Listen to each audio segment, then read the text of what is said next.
Hello dear viewers, I am your friend Vilas Chavan. You are watching Have You Earned Your Tomorrow by Edgar Guest. Friends, Edgar Guest was born in England and was brought to the United States when he was 10 years old.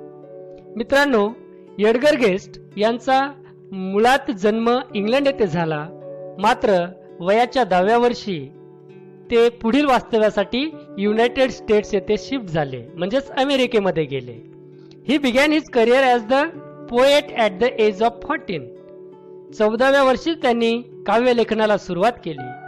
His poems are written in simple style and optimistic tone, and that's why he is known as people's poet for this style and simplicity. Now let us deal with this inspirational poem, Have You Earned Your Tomorrow? Friends, this poem has 4 stanzas. I will explain and analyze each line of this poem. At the same time, we will talk about the poetic devices used in each stanza and the rhyme scheme of this poem. The poet uses many questions in this poem to emphasize his points. मित्रांनो, या कवितेमध्ये कवीने अनेक प्रश्न विचारलेले आहेत. खरं तर त्या प्रश्नांची उत्तरे त्यांना नको आहेत, परंतु त्या प्रश्नांच्या माध्यमातून काही मुद्द्यांवर त्यांनी एम्फसाइज केलेलं आहे, म्हणजे जोर दिलेला आहे, स्ट्रेस दिलेला आहे, आणि त्या प्रश्नाच्या माध्यमातून आपल्याला काहीतरी शिकवण कवीला द्यायची आहे. He teaches us how to behave with others. If other people are satisfied with a conduct and words today, then this is the day which is useful for us and we can earn tomorrow, and if not, then it is the waste of today. This is the central idea of this poem. मित्रांनो, आजच्या वागणुकीमुळे आणि बोलल्यामुळे जर कोणी आनंदी होत असेल, त्याचा फायदा होत असेल, तरच आजच्या दिवसाचा काहीतरी फायदा झाला, आजचा दिवस सार्थक ठरला असे म्हणता येईल, आणि मग देव आपल्याला आणखी एक दिवस पुढील चांगल्या कामासाठी उपलब्ध करून देईल, आणि तो दिवस म्हणजेच टुमारो, म्हणजेच उद्या.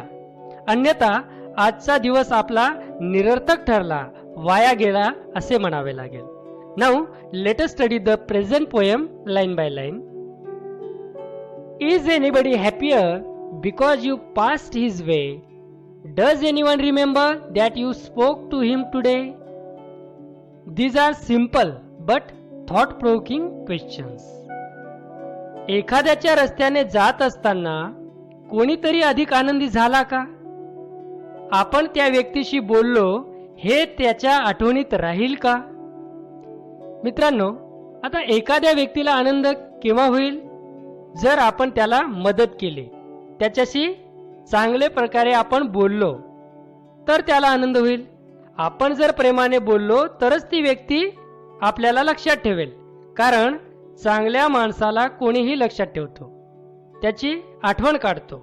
वाईट व्यक्ती असेल तर उलट आपण त्याच्याकडे कानाडोळा करून बाजूने निघून जात असतो. It means that we have to make others happy and speak friendly with them. Next lines. This day is almost over and its toiling time is through. Is there anyone to utter now a kindly word for you? Here, toiling means time spent in hard physical work, म्हणजे शारीरिक परिश्रम, and utter means speak or pronounce, म्हणजेच उच्चारणे किंवा बोलणे. ठीक आहे. This day is almost over. आजचा दिवस हा जवळजवळ पूर्णतः संपलेला आहे. And its toiling time is through. आणि आजच्या दिवसाचं काही परिश्रम होतं, जी काही आपण कष्ट घेतलेली आहे ती देखील इथं संपलेली आहेत. And is there anyone to utter now a kindly word of you. पण आजच्या कामामुळे कुणीतरी आपल्यासाठी प्रेमळ शब्द उच्चारेल का? म्हणजेच आपण जर आजचं काम हे प्रामाणिकपणे परिश्रमपूर्वक पार पाडलं तरच आपल्याला कोणीतरी प्रेमाने बोलणार आहे. Then and then only somebody will use kindly words for us. In this stanza, the poet uses 3 questions. But in real sense, he does not want answers to those questions. He just emphasizes the questions and tries to prove his points. and it is known as the use of poetic device, that is interrogation. ज्यावेळेस प्रश्न हे उत्तरासाठी नव्हे तर कोणता तरी मुद्दा पटवून सांगण्यासाठी वापरला जातो, त्यावेळेस इंटरोगेशन या पोएटिक डिव्हाइसचा वापर केलेला आहे असे म्हणता येईल. And in this stanza there are 3 questions, and that's why there are 3 examples of interrogation. The first line, then second line, and in the last line of the stanza. Next, one more figure of speech is there, that is alliteration. Look here, this day is almost over and its toiling time is through. Here t and t, toiling time, t sound is repeated, and that's why there is alliteration. Now let us talk about the rhyme scheme in the poem. So first of all, let us find out the rhyme scheme in the first stanza, and while finding out the rhyme scheme we have to think of rhyming pairs. So the first line of the poem is always A, then we have to check whether way rhymes with the next last word of the second line, today. So way today, way today. So there is rhyming pair, and that's why we have to give the same letter, that is A. Now we have to check whether way or today rhymes with through, way through, today through. No, there is no rhyming pair, and that's why we have to choose the next letter, that is B. Then we have to verify through you, through you. So this is once again rhyming pair, and we have to put the same letter, that is B, and that's why the rhyme scheme in the first stanza is A A B B. Now let us go for the second stanza. Look here, this is the second stanza of the poem. Did you give a cheerful greeting to the friend who came along, or a churlish sort of howdy and then vanish in the throng? Now greeting means स्वागत करणे किंवा अभिवादन करणे. Then churlish means rude, उद्धट. Howdy means uninformal friendly greeting, म्हणजेच एखाद्याला अनौपचारिकपणे म्हणजेच उद्धटपणे ग्रीटिंग देणे. ठीक आहे. Next, vanish means disappear, and throng means crowd, a large number, म्हणजेच गर्दी. सेकंड स्टँजा मध्ये देखील कवीने काही प्रश्न उपस्थित केलेले आहे. कोणीतरी रस्त्याने जर आपल्याला भेटला तर आपण आनंदाने त्याचं स्वागत करतो का, की मग उद्धटपणे काय हिरो, काय साहेब, काय चाललं, अशा पद्धतीने उद्धटपणे अभिवादन करून गर्दीमध्ये सामील होतो का, म्हणजेच आपापल्या कामाला निघून जातो का? तर तसं न करता, म्हणजेच चालता चालता उद्धटपणे अभिवादन न करता थोडंसं थांबून थोडीशी विचारपूस केली तर अधिक बरं होईल असं कवीला वाटतं.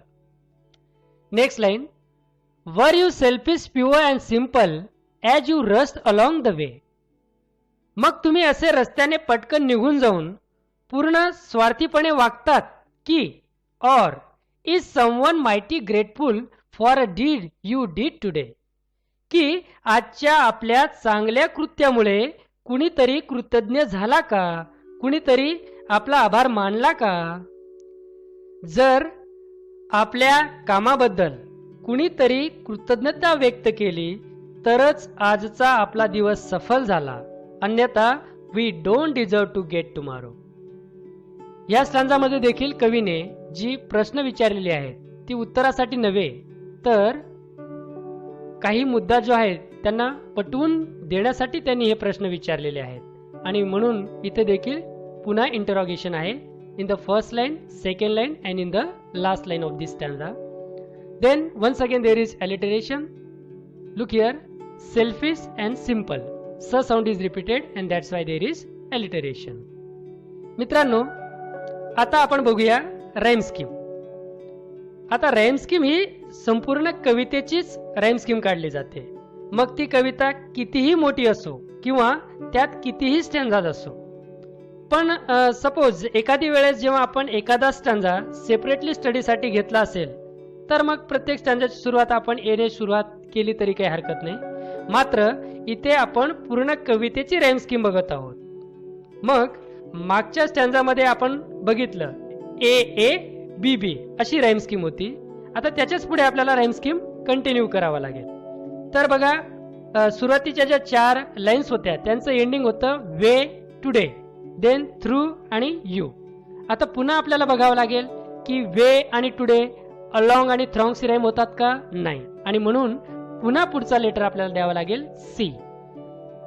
But along and throng this is the rhyming pair and that's why we have to put the same letter C. मग आता बघा तिथं जे होत्या सुरुवातीच्या 2 लाईन्स त्या वे आणि टुडे याने एंड झालेल्या होत्या आणि पुन्हा तेच शब्द इथं रिपीट झालेले वे अँड टुडे, म्हणजे रायमिंग पेअर्स तिथं आहेत आणि म्हणून पुन्हा तीच नावं इथं द्यावे लागेल, म्हणजेच A and A. And that's why the rhyme scheme of this stanza is C C A A. Next stanza number 3. Can you say tonight, in parting with the day that's slipping fast, that you helped a single brother of the many that you passed? Now look here. Parting means the action of leaving, म्हणजे निरोप घेणे किंवा ताटातूट होणे, दूर जाणे एकमेकांपासून. आता इथं बघा आजचा दिवस पटकन संपून गेलेला आहे आणि रात्र झाली, म्हणजेच आता इथे पार्टिंग आहे, म्हणजेच दुसऱ्या दिवसाला सुरुवात होणार आहे. पण आज तुम्ही कुणी एखाद्या बांधवाला, इथं ब्रदर म्हटलेले, जसं आपण India is my country, all Indians are my brothers and sisters म्हणतो. मग ब्रदर म्हणजे इथं बांधव, कुणीतरी एखादी व्यक्ती जे तुम्हाला आज भेटले आणि त्याला तुम्ही मदत केली का? म्हणजे आपण झोपताना विचार केला पाहिजे की आज दिवसभरात भेटलेल्या अनेक व्यक्तींपैकी आपण एकतरी व्यक्तीला मदत केली का? Next, is a single heart rejoicing over what you did or said? Does a man whose hopes were fading now with courage look ahead? Now look here. Rejoicing means great joy, jubilation, म्हणजे अत्यानंद. And fading means gradually grow faint and disappear, म्हणजेच अंधुक होणे किंवा कमी होणे. आता इथे बघा is a single heart. आता इथे हार्ट म्हणजे एका पर्सन साठी वापरलेलं आहे, म्हणजेच एक पार्ट जे आहे ते पूर्ण एक व्यक्तीला दर्शवत आहे. When the part represents whole and vice versa, म्हणजेच ज्या वेळेस एखादी पार्ट हे होल जर रिप्रेझेंट करत असेल किंवा मग होल हे एखादी पार्ट रिप्रेझेंट करत असेल, then there is a figure of speech that is synecdoche. मित्रांनो, माझ्या चॅनलवर जवळपास 40 पेक्षाही जास्त फिगर्स ऑफ स्पीच अगदी सोप्या भाषेत एक्सप्लेन करून सांगितलेले आहेत. तर ते व्हिडिओज देखील तुम्ही नक्की बघा, म्हणजेच फिगर्स ऑफ स्पीच याविषयी कायमस्वरूपी संभ्रम दूर होईल. या व्हिडिओच्या खाली सिनेक्डकी आणि मिटोनिमी हे काय आहेत याची लिंक देखील मी दिलेली आहे, ते व्हिडिओ सुद्धा तुम्ही नक्की बघा. आता इथे बघा सिंगल हार्ट, हार्ट म्हणजेच एखादी व्यक्ती. आता आपल्या व्हॉट यू डिड म्हणजे तुम्ही काही केलेल्या कामामुळे, और सेड किंवा काही बोलल्यामुळे एखादी तरी व्यक्तीने आनंद व्यक्त केला का? बघा मित्रांनो, जगामध्ये जन्मापासून तर मृत्यूपर्यंत आपण फक्त 2च गोष्टी करतो. एक तर आपण काहीतरी कृती करतो, अन्यथा काहीतरी बोलत असतो, म्हणजेच ऍक्शन अँड स्पीच. म्हणजे बघा, जन्माला येणे ही देखील एक कृती आहे आणि मृत्यू पावणे ही देखील एक कृती आहे, आणि त्या दरम्यान आपण अनेक कृती करत असतो आणि त्याचबरोबर आपण बोलत असतो. म्हणजेच if we improve our action and speech everything is improved automatically. म्हणजेच आपण आपलं बोलणं आणि आपली कृती ह्या 2च गोष्टी जरी आपण सुधारल्या ना, तर सर्वच गोष्टी आपोआप सुधारल्या जातील. आणि नेक्स्ट लाईन मध्ये कवी म्हणतात, does a man whose hopes were fading now with courage look ahead. म्हणजे एखाद्या व्यक्तीची आशा मावळत असताना तुमच्यामुळे त्याच्या आशा पुन्हा पल्लवित होऊन धैर्याने तो पुढे जाईल का, याचा विचार आपण केला पाहिजे. म्हणजेच थोडक्यात कवीला इथं असं म्हणायचं आहे की आपल्यामुळे दुसऱ्यांना आनंद मिळाला पाहिजे आणि त्यांचं भविष्य उज्ज्वल व्हायला पाहिजे. Once again there is interrogation in this stanza in line number 2 and in line number 4. One more figure of speech is there, that is synecdoche.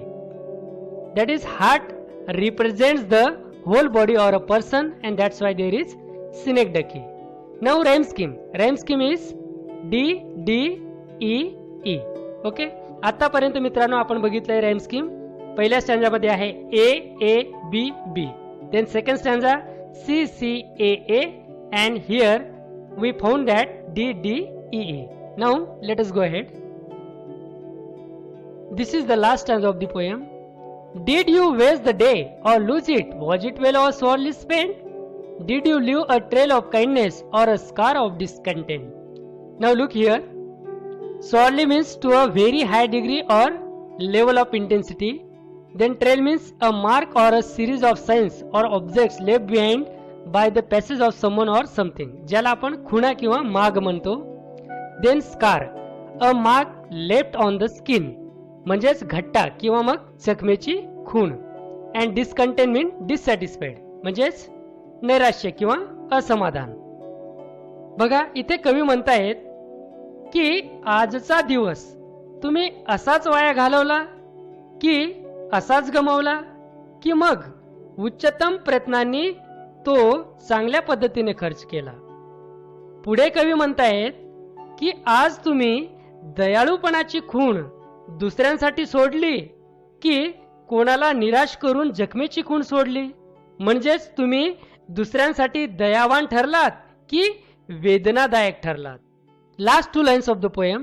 As you close your eyes in slumber, do you think that God would say, you have earned one more tomorrow by the work you did today?